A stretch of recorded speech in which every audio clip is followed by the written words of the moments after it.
he was just a teenager when he died.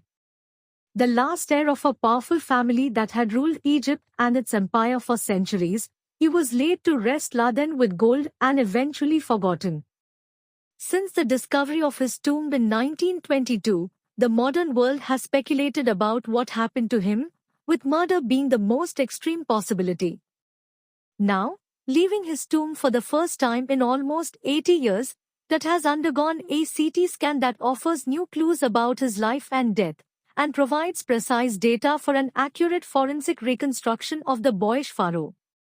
An angry wind stirred up ghostly dust devils as King Tut was taken from his resting place in the ancient Egyptian cemetery known as the Valley of the Kings.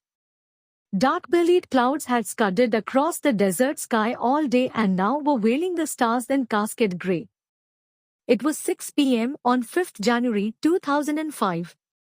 The world's most famous mummy glided headfirst into a CT scanner brought here to probe the lingering medical mysteries of this little understood young ruler who died more than 3,300 years ago.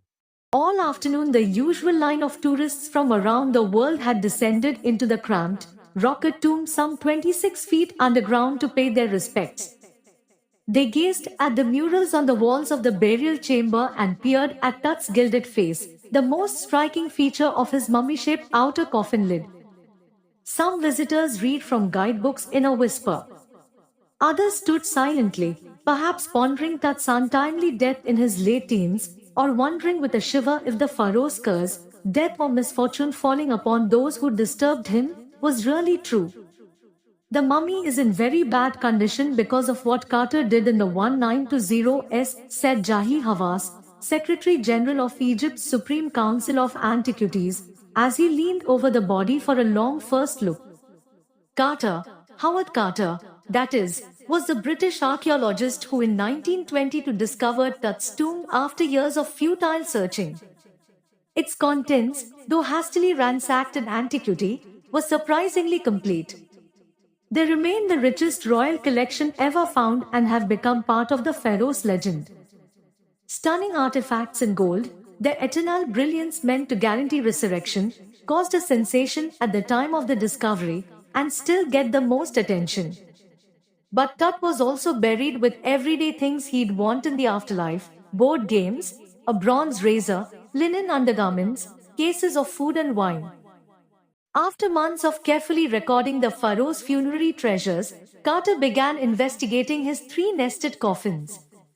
Opening the first, he found a shroud adorned with garlands of willow and olive leaves, wild celery, lotus petals, and cornflowers, the faded evidence of a burial in March or April.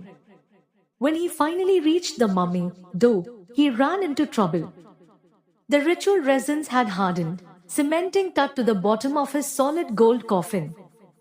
No amount of legitimate force could move them, Carter wrote later.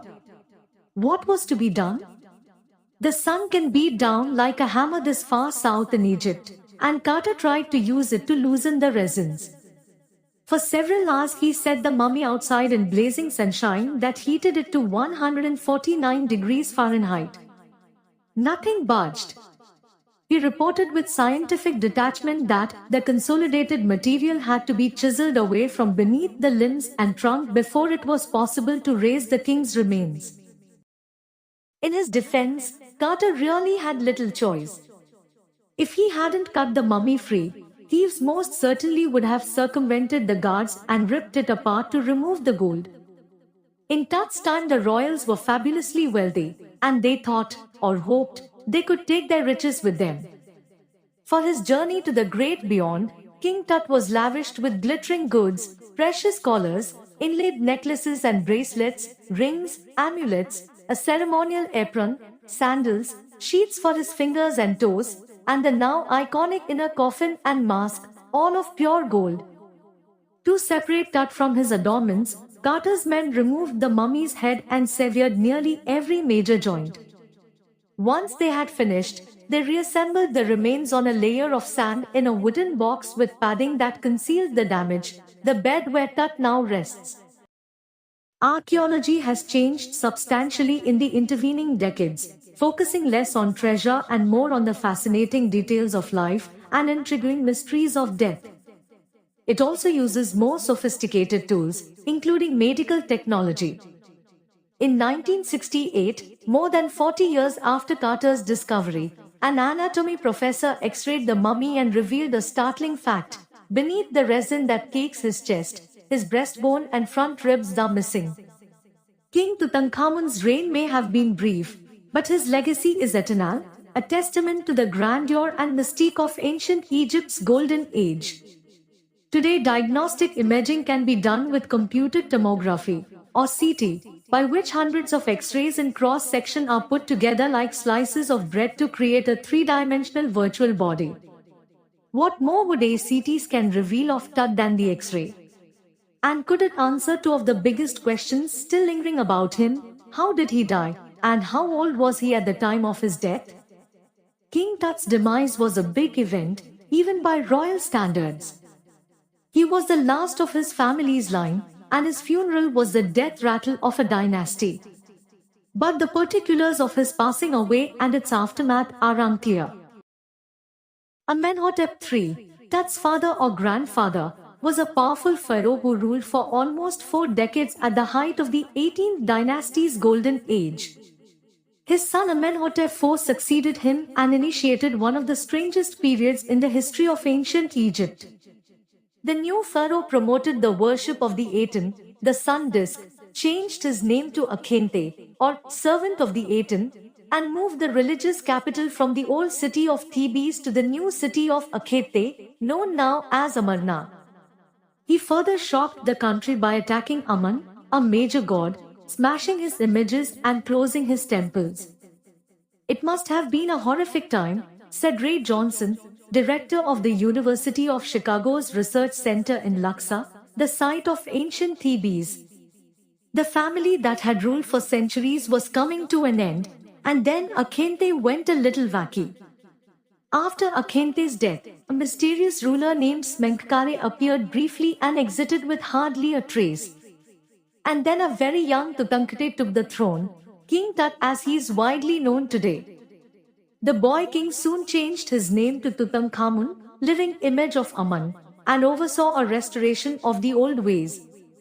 He reigned for about 9 years and then died unexpectedly. Regardless of his fame and the speculations about his fate, Tut is one mummy among many in Egypt. How many? No one knows. The Egyptian Mummy Project, which began an inventory in late 2003, has recorded almost 600 so far and is still counting. The next phase, scanning the mummies with a portable CT machine donated by the National Geographic Society and Siemens, its manufacturer. King Tut is one of the first mummies to be scanned, in death, as in life, moving regally ahead of his countrymen. A CT machine scanned the mummy head to toe, creating 1,700 digital X-ray images in cross-section.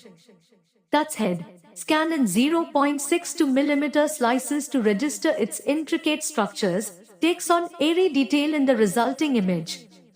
With Tut's entire body similarly recorded, a team of specialists in radiology, forensics, and anatomy began to probe the secrets that the winged goddesses of a gilded burial shrine protected for so long. The night of the scan, workmen carried Tut from the tomb in his box. Like pallbearers, they climbed a ramp and a flight of stairs into the swirling sand outside, then rose on a hydraulic lift into the trailer that held the scanner. 20 minutes later, 2 men emerged, sprinted for an office nearby, and returned with a pair of white plastic fans. The $1 million scanner had quit because of sand in a cooler fan. "Curse of the Pharaoh," joked a guard nervously. Eventually, the substitute fans worked well enough to finish the procedure. After checking that no data had been lost, the technicians turned Tut over to the workmen, who carried him back to his tomb. Less than 3 hours after he was removed from his coffin, the pharaoh again rested in peace where the funerary priests had laid him so long ago. Back in the trailer, a technician pulled up astonishing images of Tut on a computer screen. A grey head took shape from a scattering of pixels, and the technician spun and tilted it in every direction. Neck vertebrae appeared as clearly as in an anatomy class. Other images revealed a hand, several views of the rib cage, and a transection of the skull. But for now the pressure was off. Sitting back in his chair, Jahi Hawa smiled, visibly relieved that nothing had gone seriously wrong. I didn't sleep last night, not for a second, he said. I was so worried. But now I think I will go and sleep. By the time we left the trailer, descending metal stairs to the sandy ground, the wind had stopped. The winter air lay cold and still, like death itself, in this valley of the departed. Just above the entrance to Tut's tomb. Summary: Tutankhamun, also known as Tut, was a teenage pharaoh of Egypt who died mysteriously. His tomb was discovered by Howard Carter, a British archaeologist, in 1922. The tomb was filled with gold, wealth, and everyday items, giving us a glimpse into ancient Egyptian life. Tut's family had a significant impact on Egypt's history. His grandfather, Amenhotep III, was a powerful pharaoh who ruled for 40 years. His father, Akhente, introduced a new way of worshipping the sun god Aten and changed his name to Akhente, meaning effective for the Aten. Akhente built a new capital at Amarna and abandoned traditional Egyptian polytheism. Akhente's changes were radical, and he even attacked the cult of Amun, erasing his name and images, and closing his temples. After Akhente's death, Tutankhamun restored the old ways of worshipping god Amun and moved the capital back to Thebes. When Carter discovered Tut's tomb, he found 3 nested coffins, with the innermost one made of solid gold. The tomb was rock-cut, 26 feet underground, with an outer coffin face gilded to symbolize the pharaoh's divinity.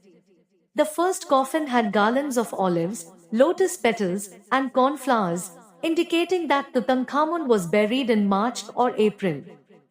In 2005, Tut's mummy underwent a CT scan, which used hundreds of X-rays to create a 3D image. The scan helped researchers learn more about Tut's life and death, including his age and possible causes of death. Despite some technical issues, the scan was successfully conducted, revealing secrets about Tut's mysterious death.